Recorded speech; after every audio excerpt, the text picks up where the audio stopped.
What's up everybody? Today I'm going to be reviewing the Minolta Freedom Escort AF. This is a really cool point and shoot camera that isn't too big and it isn't going to break the bank either.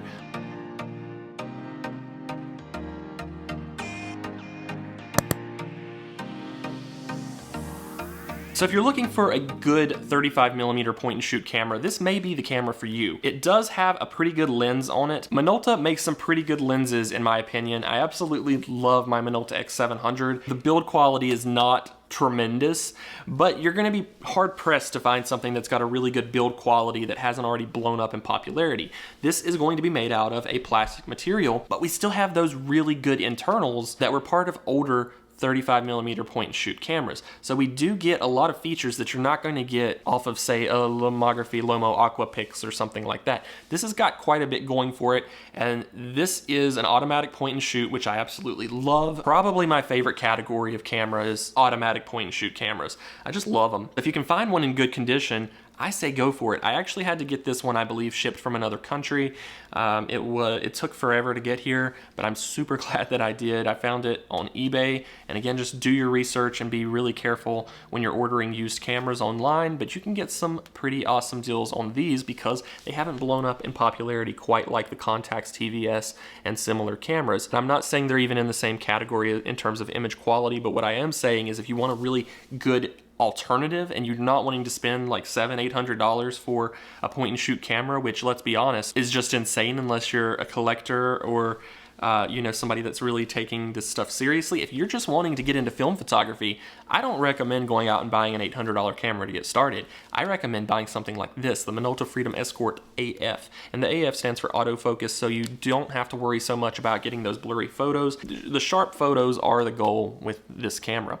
And so I use some Kodak 200 film in this, some color negative film, so these are color photos, but you can use, and I get this question a lot, you can use either black and white or color film in any 35mm camera, as long as it's 35mm film. I get that question a lot when I make videos with black and white photos. It's like, can I use color film though? Yeah, absolutely. You can use whatever kind of film you want, as long as it's 35mm. It's going to work in these cameras. So let's look at some of the features on the top. Nothing too crazy. We've got our flash, our self-timer.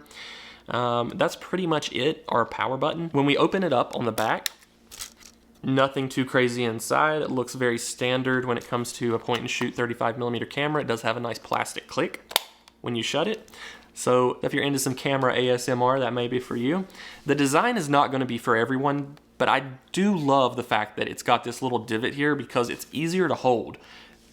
It doesn't look as sleek as some of the other cameras out there, but let me tell you, it still looks pretty good, and I love that they've added this really good holding point into the camera design because it's easy to hold. It makes sense. Obviously, if you're left-handed, I'm sorry, that doesn't make as much sense for you, but if you're right-handed like me, this is just awesome. It's got it built into the design, and I never really understood why that was part of a lot of camera designs until I've held a camera that has it. This feels so much easier to hold. I feel like I'm 100 times less likely to drop it than one of my other cameras. Obviously, I recommend using a wrist strap on any camera that you buy. If you don't have a camera that came with one, you can get these for next to nothing on eBay and Amazon, but I really do recommend that you check out these types of cameras that have that built into the design. It's really nice, easy to hold. The lens here is what our focus is. You want to make sure when you're getting one of these that it has a good, clean, unscratched lens.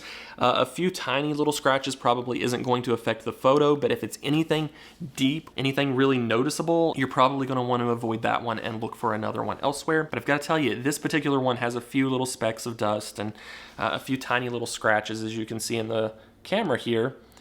But it doesn't affect the film quality because something really small isn't really going to. It does have a pretty nice viewfinder on the back, but that should be pretty standard on any point and shoot camera that you're getting.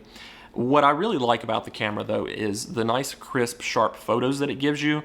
They're not cloudy and they're not too soft. I don't like a lot of really soft photos unless I'm shooting with a lomography camera, and maybe that's what I'm going for. This is a pretty good point and shoot camera, and like I said, it's not really blown up in popularity like a lot of the other ones, so you can probably still get a pretty good price on this. Let's go ahead and check out some of the photos that you can get with the Minolta Freedom Escort AF. Before we do, I just want to give a huge shout out to my film lab that I've used for years. If you're looking for a film lab to send your film off to get processed and scanned, which means that you get the digital copies back as well as the negatives, to where if you want to get some prints made or something. I personally love having digital copies, and I find that my photo lab does such a good job with them. They're high quality, super fast turnaround.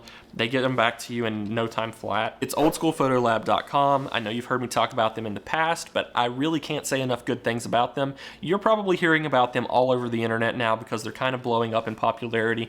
oldschoolphotolab.com. I'll put a link to them down in the description. If you need a place that's reliable to get your film processed and scanned, and I believe they work with customers all around the world, so no matter where you're located, they can probably work something out for you. Definitely check out oldschoolphotolab.com. They're experts at what they do. The prices are super affordable. And if you have questions, shoot them an email. They absolutely will respond and give you expert advice. Highly recommend them. Love oldschoolphotolab.com, so definitely check them out. And without further ado, let's see some photos from the Minolta Freedom Escort AF. Be sure to give this video a thumbs up if you want to see more film camera reviews, because it gives me a really good idea of what you guys like and don't like and what you want to see more of. So if you want to see more film camera reviews, give this video a thumbs up. Subscribe if you haven't already and you love film cameras and film photography and all that cool stuff. And I'll see you guys later.